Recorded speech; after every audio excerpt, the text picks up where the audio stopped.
Terima kasih Anda masih bersama kami di Kabar Petang. Kita lanjutkan dialog. Saya ingin ke Mas Adi. Mas Adi, apakah dengan adanya deklarasi ini dan juga seperti yang dikatakan Budiman, dia siap menerima sanksi dari PDI Perjuangan dengan deklarasinya ini terhadap Prabowo Subianto. Artinya apakah sudah menunjukkan ada perpecahan di elit PDI Perjuangan?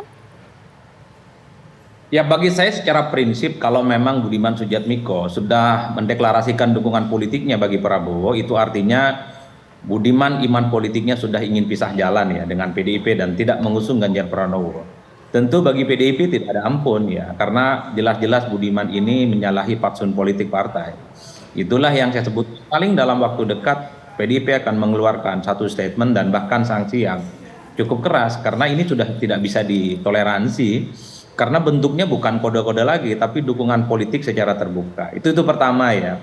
Yang kedua, saya ingin menegaskan, biasanya jelang Pilpres itu ini adalah menjadi tempat yang menjadi musim semi soal bagaimana politik berganti musim.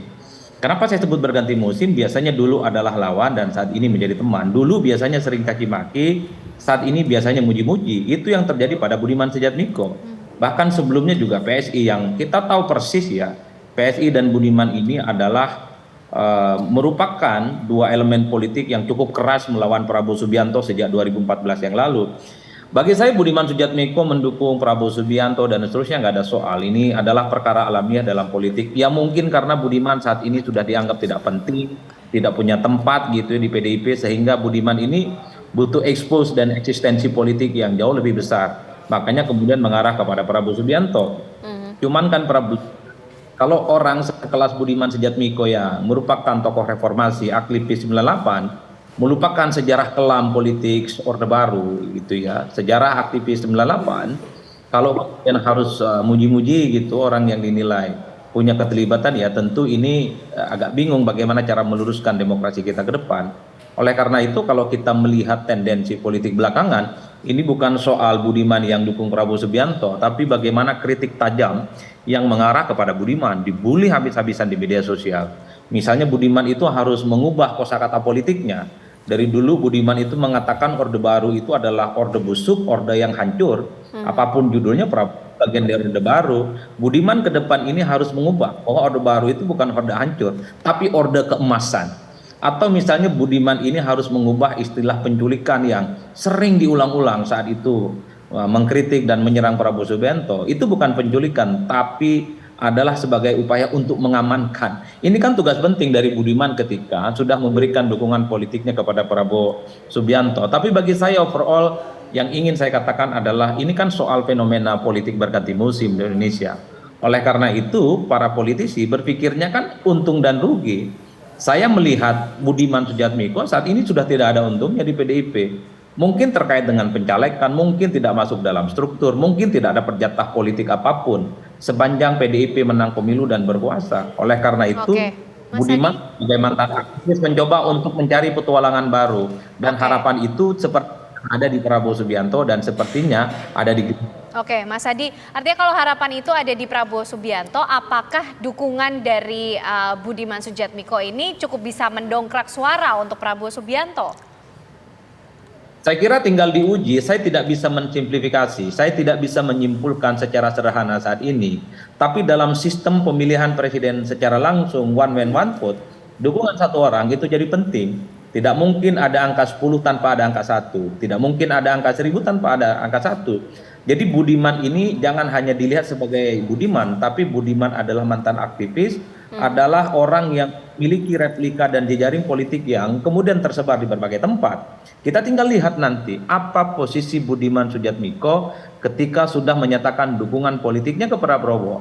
Sebagai apa? Sebagai tim sukses, sebagai jurkam, atau tim pemenangan kunci yang pastinya akan mencoba untuk mengorkestrasi kekuatan politiknya untuk mengarahkan dukungan politiknya secara maksimal kepada Prabowo. Ini yang belum kelihatan.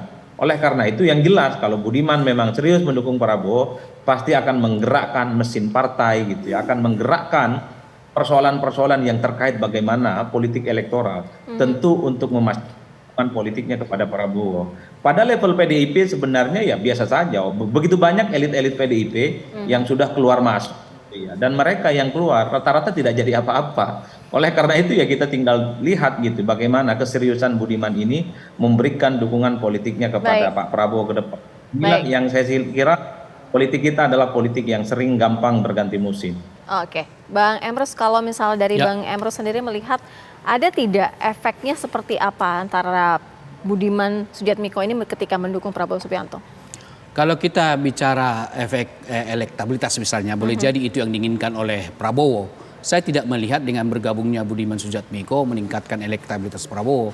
Karena kita melihat bahwa Budiman Sujatmiko di ruang publik bukanlah sebagai sosok yang mempunyai suatu pemikiran, gagasan yang digandrungi oleh masyarakat luas ataupun digandrungi oleh milenial. Tidak sama sekali. Jadi oleh karena itu paling penambahan suara bagi Prabowo dengan masuknya Budiman Sujatmiko, paling Budiman Sujatmiko bersama keluarganya saja sekitar 2 atau 3 orang, tetapi sangat tidak signifikan. Baru kemudian adalah ketika Budiman Sujatmiko sekarang bergabung dengan Prabowo menunjukkan bahwa Budiman Sujatmiko adalah politisi yang lemah. Kenapa saya mengatakan gitu? Bahwa dulu kan sebelumnya masuk ke PDI Perjuangan, dia kan ketua umum partai, Partai Demokratik gitu ya. Baru ketika dia masuk ke PDI Perjuangan, dia menunjukkan sebenarnya adalah dia lemah karena tidak bisa mengelola partai. Masuk menjadi bagian dari suatu partai. Baru kemudian pindah ke partai lain. Nah ini kan 2 kali lemah. Jadi menunjukkan bahwa kemampuan politik, leadership, dan katakanlah pemikiran tidak dimiliki oleh Budiman Sujatmiko. Kalau memang Budiman Sujatmiko punya pemikiran besar tentang Indonesia, dia harus punya bendera sendiri, jangan numpang di rumah orang. Ini saya kira sangat tidak baik. Kenapa? Karena dia kemarin itu ke pergerakan tokoh demonstran yang di lapangan, yang kita harapkan melakukan perubahan di masyarakat tentang sistem politik kita atau demokrasi kita atau pembangunan kita. Ini kan merapat ke Prabowo, di mana Prabowo kan bagian dari Orde Baru.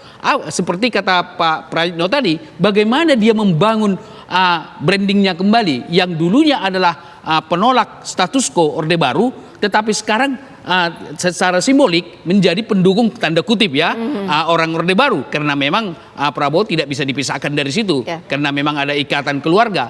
Jadi saya pikir ini sangat tidak baik, sangat tidak produktif bagi Budiman Sujatmiko. Harusnya kalau dia tidak mampu mendirikan partai politik, harusnya mendirikan LSM, lembaga swadaya masyarakat, untuk memperjuangkan gagasan idenya ketika berjuang dulu ketika 98. Bukan katakanlah pindah ke partai, pindah ke sana. Jadi artinya apa? Bahwa dia sangat pragmatis, sangat orang yang katakanlah politisi yang menurut saya adalah politisi yang haus akan kekuasaan. Karena tidak dapat di sini, pindah ke sini. Maka sangat benar kalau itu dikatakan politik yang musim berganti gitu. Baik, terima kasih Bang Makasih, Emrus sudah makasih. bergabung bersama kami. Terima kasih juga Mas Adi Prayitno sudah bergabung bersama kami di Kabar Petang.